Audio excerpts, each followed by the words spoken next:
Un cordial saludo, bendiciones a todas las personas que nos están escuchando. El día de hoy quiero compartirte una enseñanza muy especial y es sobre la doctrina de las escrituras o también llamado bibliología.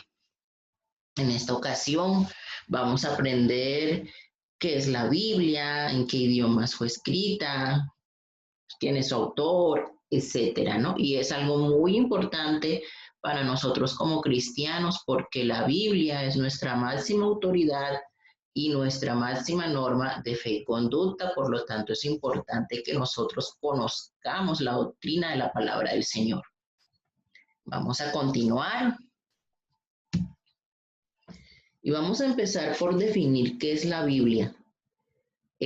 A lo largo de la historia bíblica nosotros vemos a un Dios que desea revelarse.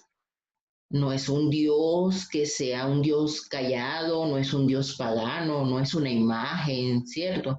Es un Dios real, es un Dios que se agrada de hacerse conocer a sus criaturas, es un Dios que nos muestra su amor al revelarse a nosotros. De esa misma manera, Dios se da a conocer y se da a conocer por medio del habla. Desde el Génesis nosotros vemos en varias ocasiones la palabra dice la expresión y luego dijo Dios, ¿cierto? Vemos que dijo Dios, sea la luz y fue la luz. Dijo Dios, hay expansión en medio de las aguas y separe las aguas de las aguas. Dijo también Dios, júntense las aguas. Entonces, desde la creación misma, el Señor está hablando.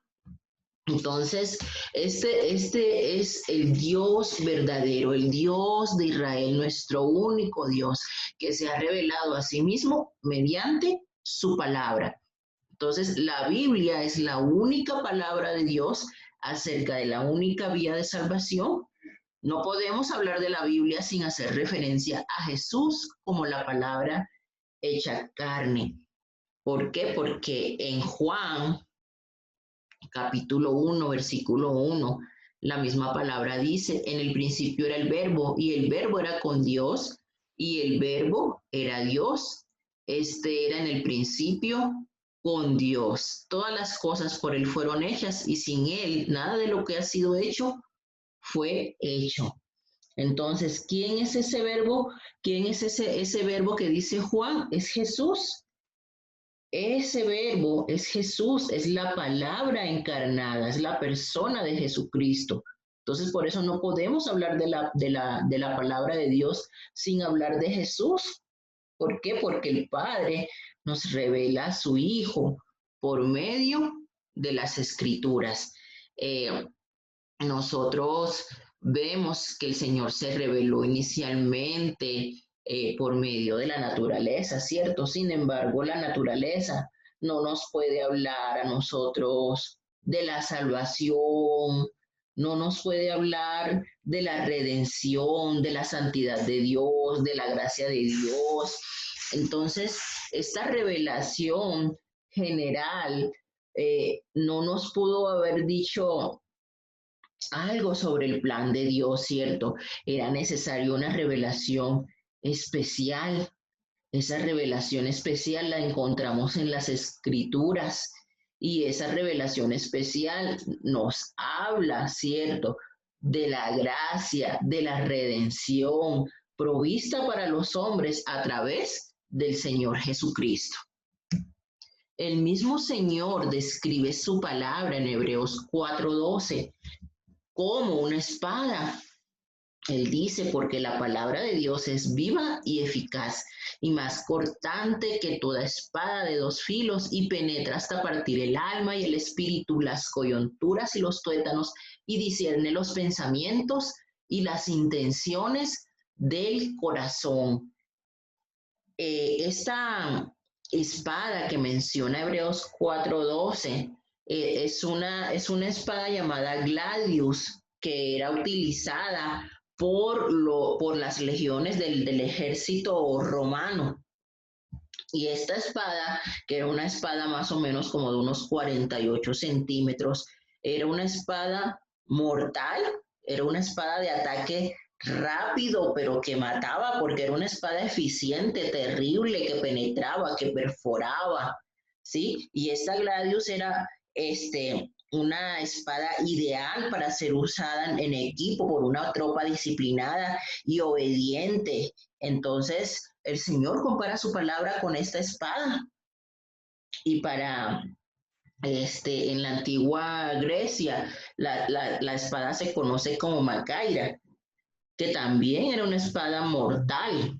Entonces, esto quiere decir que cuando la palabra de Dios llega, penetra a nuestros oídos, a nuestra mente, a nuestro corazón, vivifica nuestro espíritu, por eso es una palabra viva, es eficaz porque nos transforma, es cortante porque cuando escuchas la palabra del Señor, cuando esa palabra es recibida en tu corazón, esa palabra literalmente te corta, penetra hasta lo más profundo de nuestro ser y discierne los pensamientos y las intenciones de nuestro corazón. Con la palabra de Dios nosotros somos confrontados y quedamos al desnudo delante de la presencia de nuestro Dios. Cuando, cuando escuchas palabra de Dios pasa literalmente lo que sucedió en Hechos capítulo 2, 37, ¿cierto? Que al decir Pedro, la palabra y al hablar de la obra redentora de Cristo, que las personas que le escuchaban se compungieron de corazón y dijeron a Pedro y a los otros apóstoles, varones hermanos, ¿qué haremos? Porque cuando tú escuchas la palabra de Dios, necesitas saber qué vas a hacer, ¿no? ¿Qué vas a hacer? La respuesta es pues arrepentirse, ¿no? Arrepentirse y buscar al Señor de todo corazón. En la segunda carta a Timoteo 3:16 dice, toda la escritura es inspirada por Dios y útil para enseñar, para redarguir, para corregir, para instruir en justicia, a fin de que el hombre de Dios sea perfecto, enteramente preparado para toda buena obra. Entonces, la palabra de Dios, siempre que tú escuches un mensaje de la palabra de Dios, ese mensaje o te va a enseñar, o te va a redarguir, o te va a corregir, o te va a instruir en justicia, porque siempre va a cumplir un propósito. La palabra de Dios nunca regresa vacía. En cuanto a los nombres de las escrituras, a lo largo de la Biblia podemos ver que se hace referencia a ella con diferentes nombres. Nombres como la escritura, las escrituras, las santas escrituras, las sagradas escrituras o también conocida como la palabra de Dios. Pero ¿en cuánto tiempo fue escrita la palabra de Dios? Pues la palabra de Dios fue escrita en no menos de 15 siglos, ¿no? Más o menos unos 16 siglos fue lo que tardó en escribirse la palabra de Dios. Y el Señor inspiró a más o menos una totalidad de 40 autores humanos. Dentro de esos 40 autores humanos hay personas de todo tipo, ¿verdad? Personas, pescadores, sacerdotes, escribas, pastores, y a todos ellos los utilizó el Señor desde diferentes lugares, en diferentes épocas, para dar un mensaje que tiene una unidad y tiene una armonía total en su personaje central, en su tema central, que es la redención y la salvación a través de Cristo Jesús. Entonces, la palabra de Dios es una colección de 66 libros con diferentes estilos literarios. Ajá. Y todos estos estilos literarios contienen un mensaje, y es el mensaje que Dios quería que nosotros tuviéramos.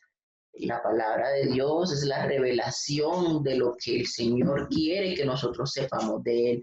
Y lo que no está en la palabra de Dios, dice Deuteronomio, ¿cierto? Que las cosas secretas pertenecen al Señor. Uh-huh. Las cosas secretas son cosas pues que el Señor no nos ha revelado por medio de su palabra, y nosotros no podemos pues inventar, ¿cierto? Lo que no está escrito. Nosotros tenemos que basar nuestra doctrina, nuestros fundamentos solamente en lo que está escrito en la palabra del Señor. No podemos eh, estar diciendo ciertas cosas que no están en la palabra, cosas que el Señor no nos ha revelado, porque a veces cometemos ese error, ¿cierto? De querer, en el afán de querer decir más o saber más, eh, hacer interpretaciones o decir cosas que no están en la palabra, y hay que tener mucho cuidado con eso. ¿Quién escribió la Biblia? Bueno, así como acabamos de leer en Timoteo, ¿cierto? Dice que toda la palabra es inspirada por Dios. Eso quiere decir que el Señor sopló, el Espíritu Santo operó sobre los autores humanos para que lo que está escrito en la palabra de Dios sea efectivamente lo que Él quería que nosotros supiéramos. Eh, Alrededor de 40 autores diferentes son los que escriben la palabra del Señor. Vemos que dentro de estos autores muchos ni siquiera se conocieron. Ajá. Sin embargo, pues hay una unidad, hay una continuidad en los libros de la Biblia que es muy evidente, de que solamente es inspirada por un solo autor, y es Dios mismo. Todos los autores de la Biblia, exceptuando a Lucas, fueron judíos. Y como les mencionaba anteriormente, vemos que hay reyes, ¿no? Como el ejemplo de David y Salomón, sacerdotes como Jeremías y Ezequiel, médicos, ¿no? Como Lucas, pescadores como Pedro y Juan, pastores como Moisés y Amós, fariseo y teólogo como Pablo, políticos como Daniel, recaudadores de impuestos como Mateo, soldados como Josué, escribas como Esdras y coperos como Nehemías. Entonces, son personas que tenían varias ocupaciones, se encontraban en distintas épocas, en distintos lugares, pero todos ellos fueron usados por Dios para que nosotros hoy en día tuviéramos en nuestras manos estas sagradas escrituras. Las divisiones de la escritura, bueno, dijimos que era una colección de 66 libros, y esos 66 libros los vamos a dividir en Antiguo Testamento, del cual hacen parte 39 libros, y Nuevo Testamento, del cual hace parte 27 libros. Vamos a ver cómo es que se reparten estos 66 libros a lo largo de la Biblia.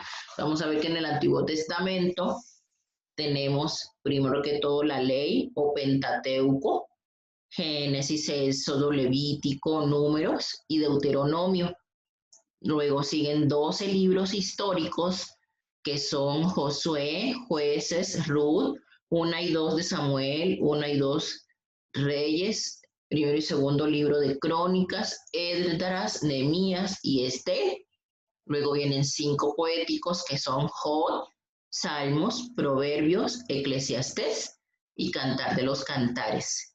Luego 5 libros de profetas mayores, Son 4 profetas mayores, pero son 5 libros, porque el mismo autor de Lamentaciones es el mismo autor de Jeremías. Son 4 profetas mayores que escriben 5 libros, y esos son Isaías, Jeremías, Lamentaciones, Ezequiel y Daniel.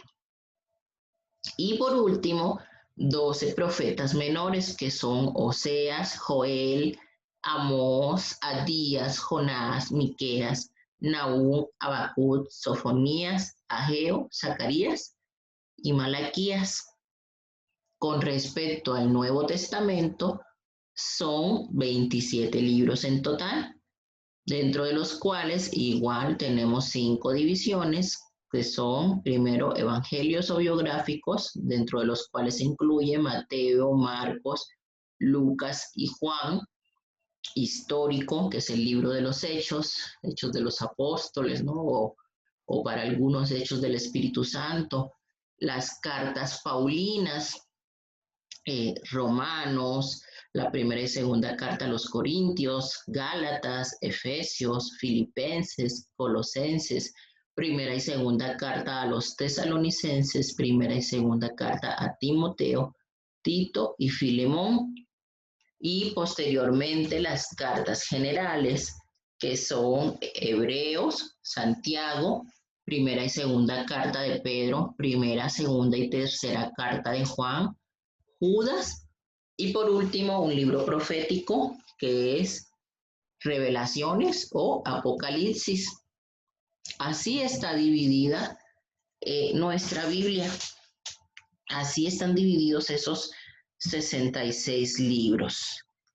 Inicialmente la Biblia pues fue escrita, ¿no? como un solo documento, no estaba dividida ni en capítulos, ni versículos, ni tenía títulos, ni nada de eso. Eso es algo que surgió posteriormente. La Biblia inicialmente fue escrita en el Antiguo Testamento en el idioma hebreo. Es un idioma que se escribe de derecha a izquierda, que no tenía esas divisiones, eran rollos de la palabra. Posteriormente, para su mejor estudio y comprensión, Stephen Langton la divide en capítulos, y es Robert Stephens quien en 1551 la divide en versículos, pero pues inicialmente eran rollos, ¿no? Todos escritos de seguido sin ningún tipo de división. Y es importante que nosotros consideremos esto, porque a veces cuando leemos la Biblia, pues nos dejamos guiar nada más por el título que está arriba, y no comprendemos bien el mensaje, ¿cierto? Porque lo cortamos el mensaje, y siempre nosotros debemos interpretar de una manera en la que busquemos dónde inicia la idea de ese texto bíblico que nosotros estamos leyendo y dónde termina, para una mejor interpretación de la palabra de Dios, porque pues ciertamente la palabra fue inspirada por Dios, pero esta división de capítulos y versículos fue hecha por hombres, por seres humanos. Entonces, necesitamos tener siempre eso presente. ¿Cuáles son los idiomas de la Biblia? Bueno, los idiomas de la Biblia son 3: el hebreo, el arameo y el griego. El hebreo es una lengua semítica que fue hablada en toda Mesopotamia y constaba de 22 consonantes sin vocales. Estas vocales fueron incluidas muchísimos años después, igual para una mejor interpretación, traducción de los textos bíblicos. Sin embargo, no existían vocales cuando esta palabra fue escrita. Y otro de los idiomas, ¿cierto?, en el que fue escrita la palabra fue el arameo. En algunos versículos de Esdras, Daniel, Jeremías, están escritos precisamente en arameo y también están escritas algunas palabritas del Nuevo Testamento, están escritas también en arameo. Ajá. Es porque si estaban escritas inicialmente en hebreo, porque también hay algunas porciones en arameo. Bueno, porque pues este era el idioma que empezaron a hablar los judíos durante su tiempo de cautividad en Babilonia. Y de hecho, posteriormente, este idioma arameo fue el que pues empezó a hablar en toda Palestina, tanto así que pues el idioma natural, digamos, en el que hablaba Jesús mismo, era precisamente el arameo. Ajá. Entonces, por eso es que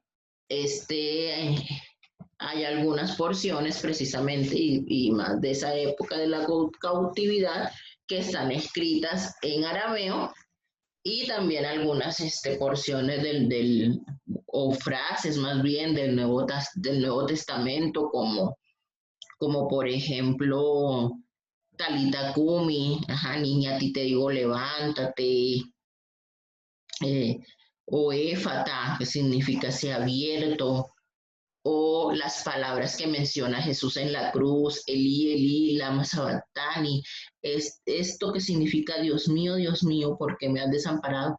Esta es una frase en arameo. Uh-huh. La misma expresión Abba, ¿no? Que nosotros decimos, Abba, Padre, esa expresión es Padre en arameo. Y otra expresión que utilizamos muy comúnmente nosotros, ¿cierto? Que es Maranata, el Señor viene. Esa también es una palabra común aramea de los cristianos primitivos. También vemos que el Nuevo Testamento está escrito en un idioma griego koiné o griego popular. Este griego era como decir el idioma internacional en el primer siglo. Y por eso fue escrito en griego porque pues eso hacía posible el esparcimiento del evangelio a través de ese mundo que en ese momento era conocido y fue el idioma de erudición durante los años de la composición del Nuevo Testamento, que fue más o menos del año 50 al 100 después de Cristo. Pero ¿en qué materiales fue escrita la palabra de Dios? Y vamos a ver varios versículos que nos hablan de esos materiales en los que fue escrita la palabra. Nos dice la palabra, ¿cierto? Que Dios dio a Moisés los 10 mandamientos escritos sobre tablas de piedra. Hay inscripciones antiguas arqueológicas que se han descubierto donde se han visto porciones escritas tanto en piedra, en la cultura egipcia, babilónica, y la misma palabra, ¿cierto? Lo refleja en Éxodo 34:1, donde dice, y Jehová dijo a Moisés, alístate 2 tablas de piedra como las primeras y escribiré sobre esas tablas las palabras que estaban en las tablas primeras que quebraste. En eso 34:28 vemos que él estuvo allí con Jehová 40 días y 40 noches, no comió pan ni bebió agua, y escribió en tablas las palabras del pacto, los 10 mandamientos. ¿Qué otro material fue utilizado? La arcilla. Este material fue un material ocupado para la escritura predominantemente en Asiria y en Babilonia, y eran como pequeñas tablitas impresas con símbolos que se hacían con un tipo de cuña, así como vemos en el dibujito, se ocupaba como un tipo cuñita para hacer esos simbolitos, y cada dibujito pues significaba una palabra, ¿no? A esto se le conoce como escritura cuneiforme. Y estas tablitas de arcilla, de barrito, ¿cierto? Eran horneadas posteriormente o secadas en el sol y ya quedaban duras, ¿no? Resistentes. Vemos en Ezequiel 4:1, por ejemplo, dice, y tú, hijo de hombre, toma una tableta de barro, ponla delante de ti y graba en ella una ciudad, Jerusalén. Ajá, entonces vemos cómo aquí nos habla de esos diferentes materiales, también en madera. Vemos en Isaías 38, dice, ve pues ahora y escribe esta visión en una tabla delante de ellos y regístrala en un libro para que quede hasta el día postrero, eternamente y para siempre. Uh-huh. Habacuc 2:2 dice, y Jehová me respondió y dijo, escribe la visión y declárala en tablas para que corra el que leyere en ella. Uh-huh.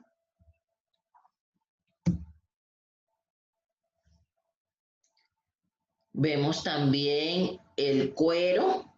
Uh-huh. El cuero fue otro de los materiales. Eh, y sabemos que el Antiguo Testamento fue copiado, ¿cierto?, sobre primero en pergaminos de cuero. De hecho, el Talmud judío requería que las escrituras estuvieran escritas en pieles de animales.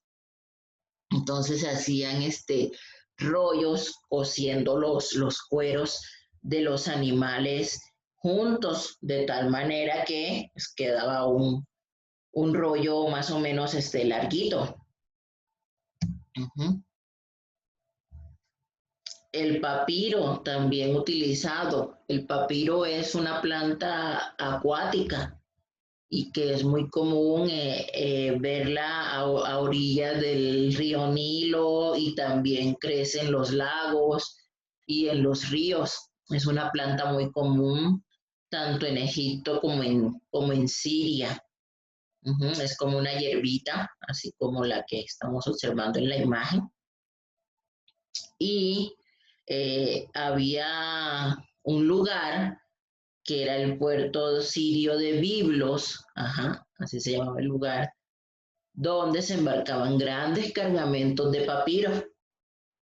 Y ese papiro fue empleado para la fabricación de varios objetos de uso cotidiano y la principal utilización que tenía era precisamente la elaboración de soporte de los manuscritos en la antigüedad, denominados papiros.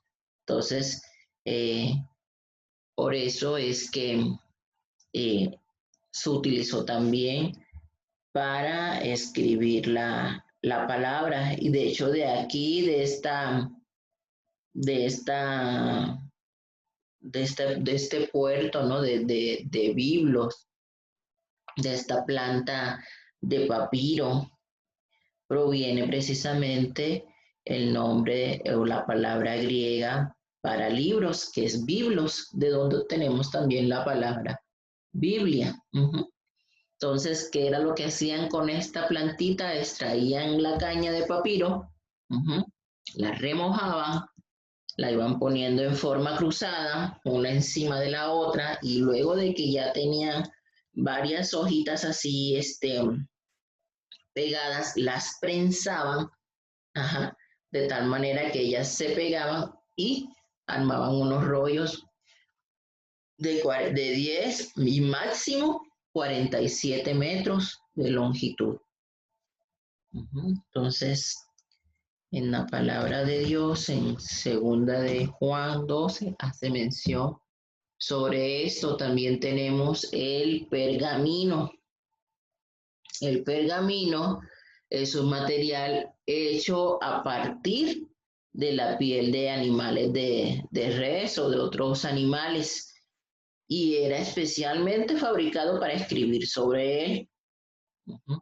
Entonces, esta piel seguía un proceso de eliminación del vellón adobado y era estirado al final y se conseguían como especie de unas láminas y con esas láminas se elaboraban los libros, una filatelia o los rollos conocidos en la antigüedad.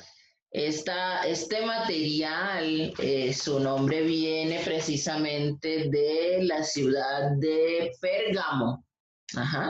Y vamos a ver que en Jeremías 36:23 habla precisamente sobre esto.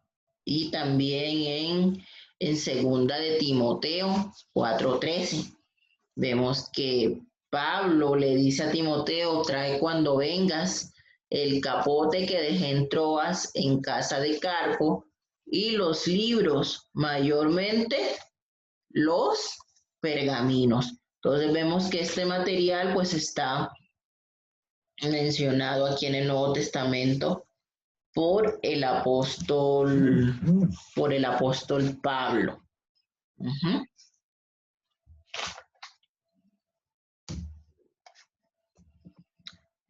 Tenemos también la vitela.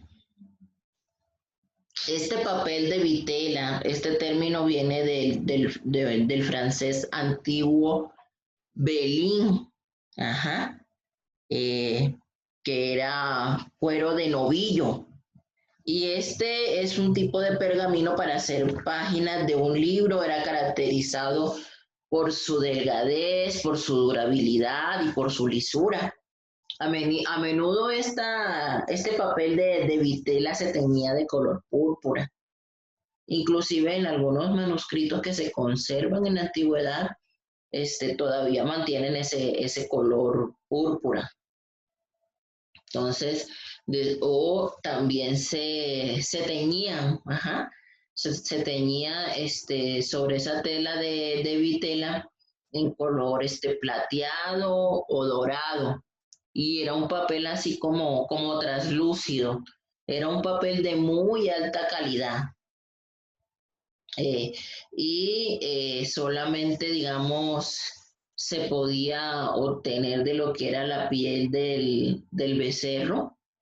Y esa piel era mojada, la sometían a un proceso con cal, y después de que la sometían a ese proceso era secada a temperatura ambiente, bajo tensión, y daba como resultado este papel vitela.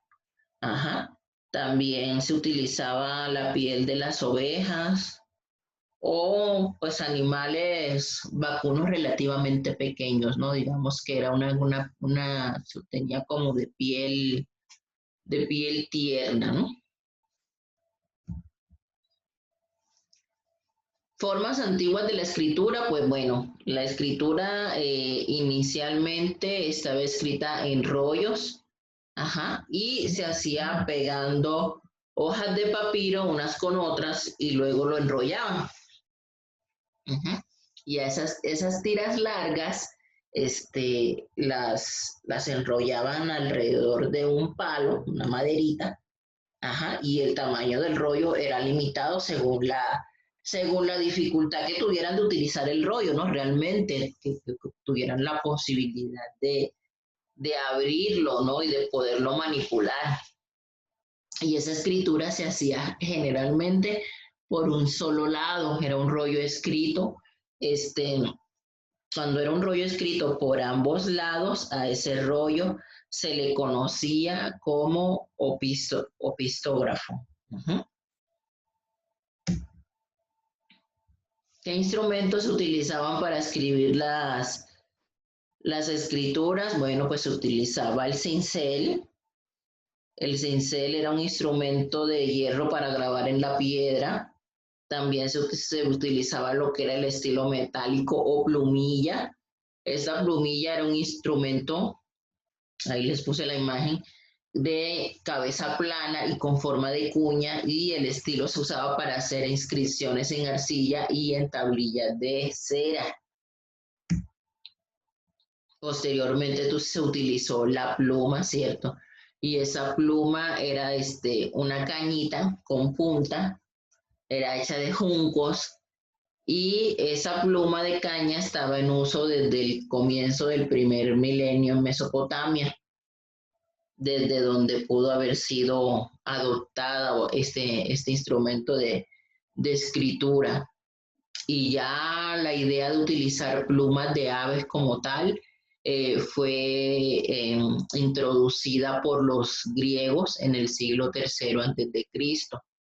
Entonces se usó la pluma para escribir sobre papiro, sobre pergamino, sobre vitela, y se utilizaba también la tinta. Esta tinta era un compuesto de carbón, ajá, el hollín, y se mezclaba con goma y con agua. También se tiene evidencia arqueológica de que los esenios usaban, por ejemplo, huesos quemados y escribían con estos huesos quemados con aceite también. Uh-huh. ¿Cuáles son los géneros literarios de la Biblia? Vamos a encontrar diferentes géneros literarios en los que fue escrita la escritura. Hay un género muy común que es el género narrativo.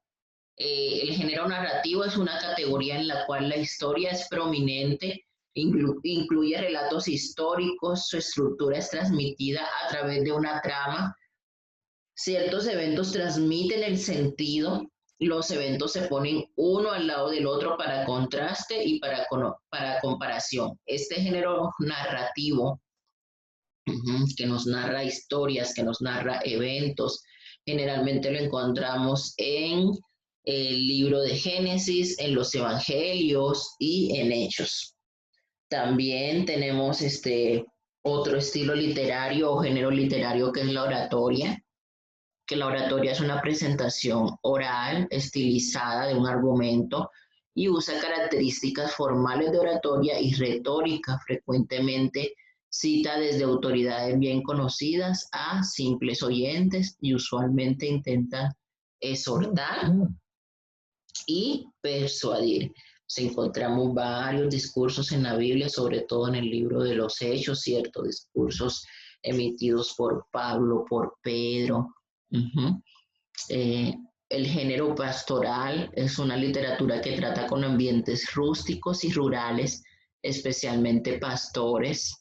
Es denso en descripciones, inclinado a la acción y a menudo meditativo y quieto. Hace énfasis en el vínculo entre el pastor y su oveja y es una presentación idealizada de la vida lejos de las maldades humanas. Como ejemplo clásico de este género literario, vemos el famoso Salmo 23, ¿cierto? El Señor es mi pastor, nada me faltará. En lugares dedicados pastos me hará descansar, etcétera, ¿no? En Isaías 40, 11, Juan 10, del 1 al 18. También tenemos el género literario de las parábolas. Las parábolas están relacionadas con la narrativa. Las parábolas son relatos breves que ilustran algún principio moral o espiritual y la mayoría de las parábolas provienen de las enseñanzas de Jesús, aunque también encontramos parábolas en otros libros, por ejemplo, en el segundo libro de Samuel, ¿cierto? En el capítulo 12, versículo 1 al 6, dice: Jehová envió a Natán a David y viniendo a él le dijo: había dos hombres en una ciudad, el uno rico y el otro pobre. El rico tenía numerosas ovejas y vacas, pero el pobre no tenía más que una sola corderita que él había comprado y criado y que había crecido con él y con sus hijos juntamente, comiendo de su bocado y bebiendo de su vaso y durmiendo en su seno, y la tenía como a una hija. Y vino uno de camino al hombre rico, y éste no quiso tomar de sus ovejas y de sus vacas para guisar para el caminante que había venido a él, sino que tomó la oveja de aquel hombre pobre y la preparó para aquel que había venido a él. Entonces se encendió el furor de David en gran manera contra aquel hombre y dijo a Natán: Vive Jehová, que el que tal hizo es digno de muerte y debe pagar la cordera con 4 tantos porque hizo tal cosa y no tuvo misericordia. Esta historia que Natán le refiere a David para confrontarlo es una parábola. Tenemos otros ejemplos, por ejemplo, en Eclesiastés, en Marcos, etc. Eh, el género literario apocalíptico es un género dramático, material altamente simbólico, como en el Apocalipsis, rico en imágenes, marcados contrastes, eventos, tomando lugar en escalas globales, frecuentemente narrado en primera persona, como el relato de un testigo, y representa una lucha cósmica entre el bien y el mal. Este es el clásico género literario de Apocalipsis, donde encontramos símbolos, ¿cierto? Trompetas, copas, infinidad de simbología, ¿cierto? También tenemos el género biográfico, que es un acercamiento a la vida de un individuo y el tema es a menudo representado en contraste de alguien más. Eventos específicos revelan el desarrollo del acto, ya sea positivo o negativo. Como escrito biográfico tenemos muchos en la palabra de Dios, ¿cierto? A Abraham, a Isaac, a Jacob, a José, a Moisés, a Saúl, a David, a Elías e inclusive el mismo Jesús. Géneros literarios de la Biblia, también tenemos la poesía, que representa un uso especial del lenguaje, pero no un uso antinatural. De hecho, en la mayoría de las culturas, la poesía precedió a la prosa como una forma de escritura. El hecho de que aproximadamente una tercera parte de la Biblia consiste en poesía muestra que Dios quiere que entendamos y disfrutemos de la poesía. Y ejemplos de poesía vemos en Job, Salmos, Proverbios, Eclesiastés, Cantar de los Cantares. Otro género es la profecía. Los profetas bíblicos principalmente declaran el mensaje de Dios y utilizan la fórmula "así dice el Señor", cientos de veces demostrando que la palabra que ellos están emitiendo se originó de Dios mismo. Y pues profecía igual tenemos muchas, ¿cierto? Isaías, Jeremías, Malaquías, Oseas, Jonás, etcétera, ¿no? Tenemos la sátira, que expone y ridiculiza el vicio y la insensatez humana y es empleado por varios estilos literarios, especialmente el narrativo biográfico y el proverbial, y previene a los lectores a través de un ejemplo negativo, como por ejemplo los ejemplos que encontramos en Proverbios, el ejemplo que encontramos en Ezequiel 34, también la tragedia que relata la caída de una persona, usa eventos selectos para mostrar la senda hacia la ruina. Los problemas usualmente giran en torno a un problema en el carácter, en las decisiones de la persona y previene a los lectores a través de un ejemplo negativo, como por ejemplo el caso de Lot, de Sansón, de Saúl.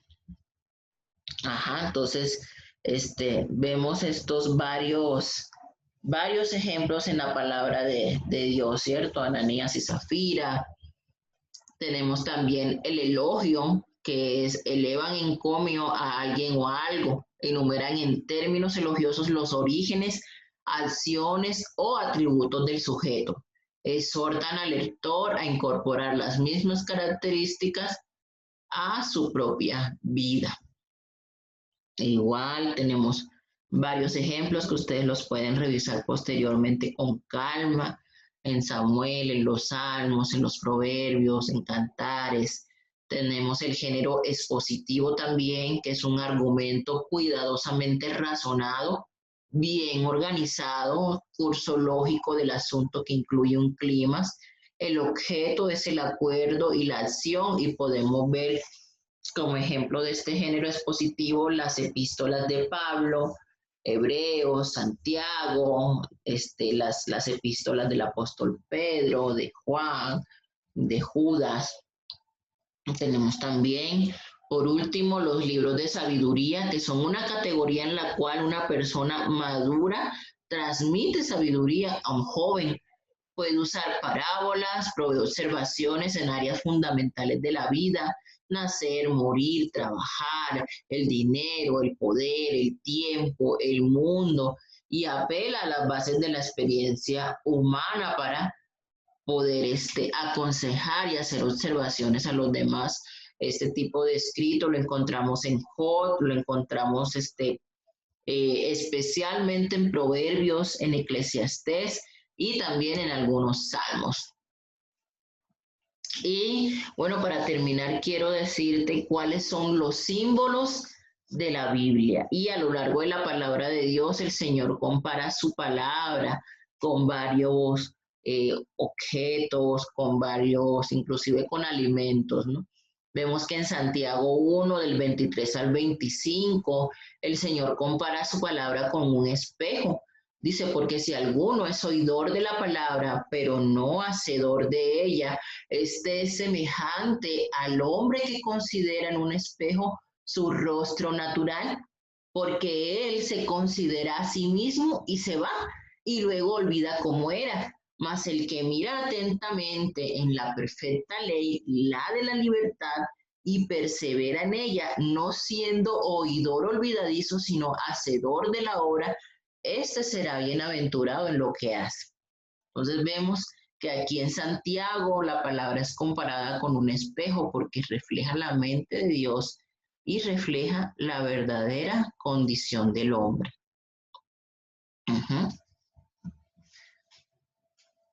Simboliza el poder revelador de la palabra.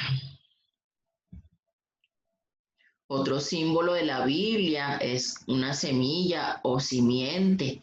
Vamos a ver en la primera carta de Pedro, en el capítulo 1, versículo 23, dice, siendo renacidos, no de simiente corruptible, sino de incorruptible, por la palabra de Dios que vive y permanece para siempre. Y ejemplos similares vamos a encontrar en Santiago 1:18, donde dice, Él de su voluntad nos hizo nacer por la palabra de verdad, para que seamos primicias de sus criaturas. Y si vemos el ejemplo de Mateo, en Mateo dice, oíd pues vosotros la parábola del sembrador.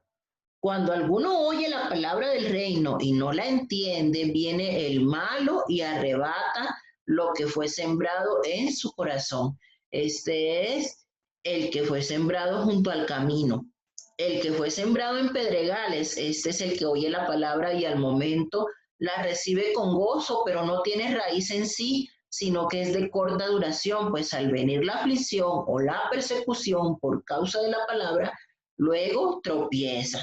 El que fue sembrado entre espinos, este es el que oye la palabra, pero el afán de este siglo y el engaño de las riquezas ahogan la palabra y se hace infructuosa.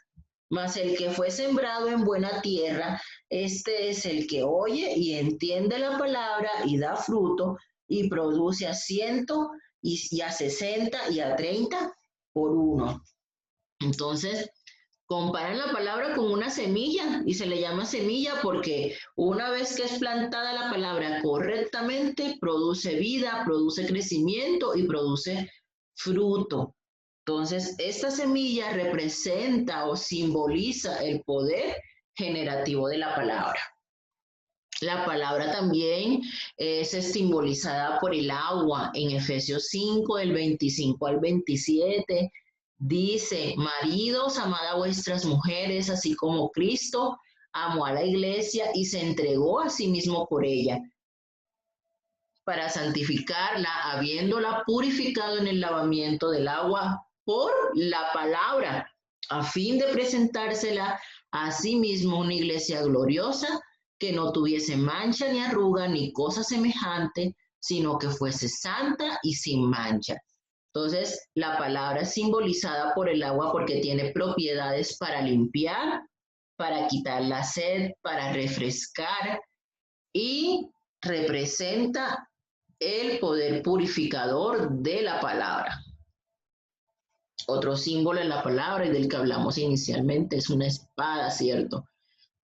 Efesios, Hebreos 4:12 dice, porque la palabra de Dios es viva y eficaz y más cortante que toda espada de dos filos y penetra hasta partir el alma y el espíritu, las coyunturas y los tuétanos y discierne los pensamientos y las intenciones del corazón.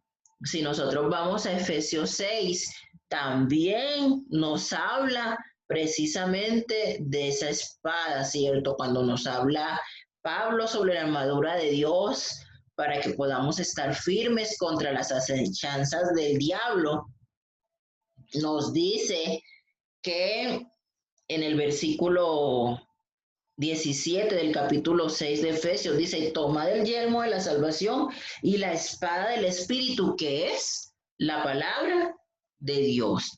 Entonces, la palabra de Dios es como una espada porque tiene la capacidad para penetrar todo nuestro ser. La palabra de Dios es como una lámpara. En Salmos 119, 105 dice, lámpara es a mis pies tu palabra y lumbrera a mi camino. La palabra compara la Biblia con una lámpara. Vamos a ver otro versículo.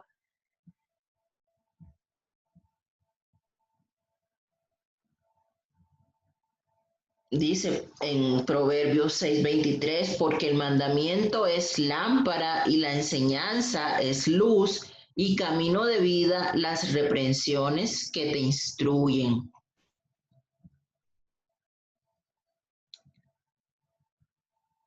Y segunda de Pedro 1:19 dice, tenemos también la palabra profética más segura, a la cual hacéis bien en estar atentos, como a una antorcha que alumbra en lugar oscuro, hasta que el día esclarezca y el lucero de la mañana salga en vuestros corazones. Entonces la palabra de Dios es como una lámpara porque nos muestra dónde estamos ahora y nos guía en el próximo paso a seguir y nos protege de las caídas en nuestra vida. La palabra de Dios es como fuego, dice Jeremías 29, y dije, no me acordaré más de él ni hablaré más en su nombre. No obstante, había en mi corazón como un fuego ardiente metido en mis huesos y traté de sufrirlo y no pude. ¿Por qué? Porque la palabra que el Señor había dicho a Jeremías era tan fuerte que sentía Jeremías que su corazón estaba ardiendo literalmente en fuego. En Lucas 24:32 dice, y se decían el uno al otro, ¿no ardía nuestro corazón en nosotros mientras nos hablaba en el camino y cuando nos abría las escrituras? Entonces la palabra de Dios se simboliza como un fuego por su habilidad para juzgar, para purificar y para consumir en nosotros todo aquello que no le agrada al Señor. La palabra de Dios es comparada también como un martillo. Jeremías 23:29 dice, no es mi palabra como fuego, dice Jehová, y como martillo que quebranta la piedra por su habilidad para destruir y para edificar. También la palabra de Dios es comparada con la leche. Dice en Primera de Pedro 2:2, desead como niños recién nacidos la leche espiritual no adulterada para que por ella crezcáis para salvación. Entonces la compara con la leche por su gran aporte en el crecimiento espiritual de nosotros, pero también llega un momento, ¿cierto?, en el que ya no necesitamos esa lechita, sino carne, alimento sólido, así como los bebés, ¿cierto?, que pasan de su etapa de lactancia y llega un momento de ablantación en el que ellos necesitan empezar a comer otro tipo de alimento más sólido, así también para los cristianos. Dice Hebreos 5 del 12 al 14, porque debiendo ser ya maestros, después de tanto tiempo, tenéis necesidad de que se os vuelva a enseñar cuáles son los primeros rudimentos de la palabra, de las palabras de Dios, y habéis llegado a ser tales que tenéis necesidad de leche y no de alimento sólido. Todo aquel que participa de la leche es inexperto en la palabra de justicia porque es niño, pero el alimento sólido es para los que han alcanzado madurez, para los que por el uso tienen los sentimientos ejercitados en el discernimiento del bien y del mal.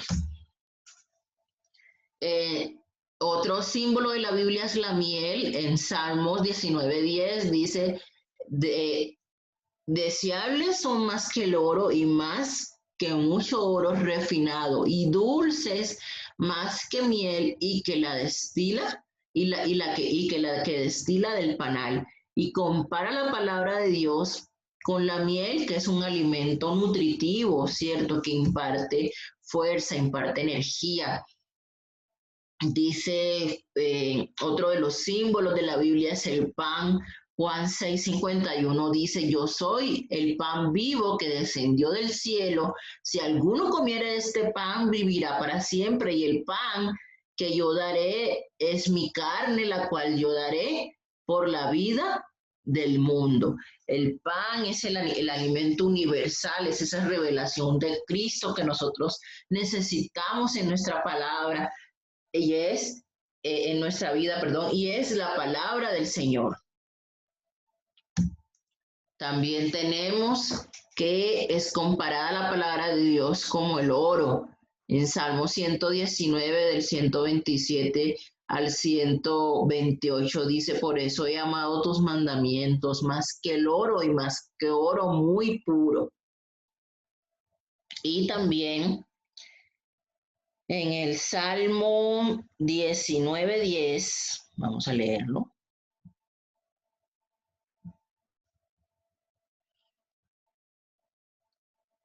Deseables son más que el oro y más que mucho oro afinado, y dulces más que miel y que la que destila del panal.